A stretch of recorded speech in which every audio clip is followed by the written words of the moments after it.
यहाँ श्री कृष्ण के प्रेरक जीवन दर्शन का सारांश दिया गया है। श्री कृष्ण कहते हैं, एक प्रेरक जीवन दर्शन जब जीवन के मार्ग कठिन हो, मन विचलित हो और निर्णय लेना मुश्किल हो, तब श्री कृष्ण कहते हैं, हे अर्जुन, उठो, जागो और अपने धर्म का पालन करो। वे केवल एक देवता नहीं बल्कि एक मार्गदर्शक हैं जो अर्जुन के माध्यम से हम सभी से बात करते हैं।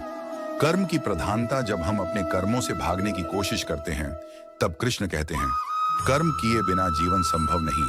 कर्म करो लेकिन फल की चिंता मत करो। यह सिखाता है कि मेहनत ईमानदारी से करनी चाहिए, परिणाम स्वतः मिलेंगे। वर्तमान में जीना जब हम दुखों से घबरा जाते हैं, तब श्री कृष्ण याद दिलाते हैं, जो हुआ अच्छा हुआ, जो हो रहा है वह भी अच्छा है और जो होगा वह भी अच्छा ही होगा। यह हमें वर्तमान में जीना सिखाता है।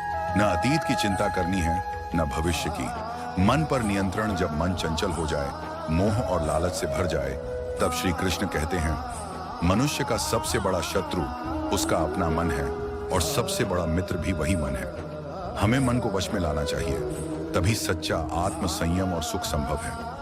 आत्मविश्वास और आत्मज्ञान। जब हम स्वयं को कमजोर समझते हैं, तब श्री कृष्ण हमें शक्ति का स्मरण कराते हैं। खुद को नीचा मत समझो, तुम ही अपने भाग्य के निर्माता हो।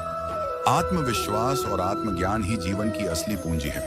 क्षमा और नया आरंभ। जब हम भटके हुए रास्तों पर चलते हैं, तब श्री कृष्ण कहते हैं, जो व्यक्ति पूरी श्रद्धा से मेरी शरण में आता है, मैं उसके सभी पापों को क्षमा कर देता हूँ। इसका अर्थ है कि गलतियां करने के बावजूद भी बदलाव संभव है। हर समय एक नया आरंभ किया जा सकता है। मोह माया से मुक्ति। जब हम संबंधों और संसार के जाल में फंस जाते हैं, तब श्री कृष्ण कहते हैं, यह शरीर नश्वर है, आत्मा अमर है।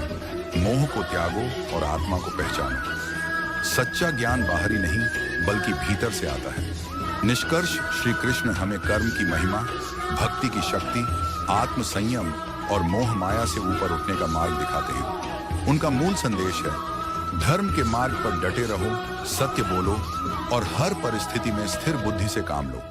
वे यह भी कहते हैं, अगर तुम हिम्मत नहीं हारते तो पूरा ब्रह्मांड तुम्हारी सहायता करता है।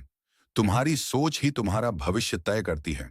हर संकट एक अवसर है अपने भीतर झांकने का, अपने सत्य को पहचानने का।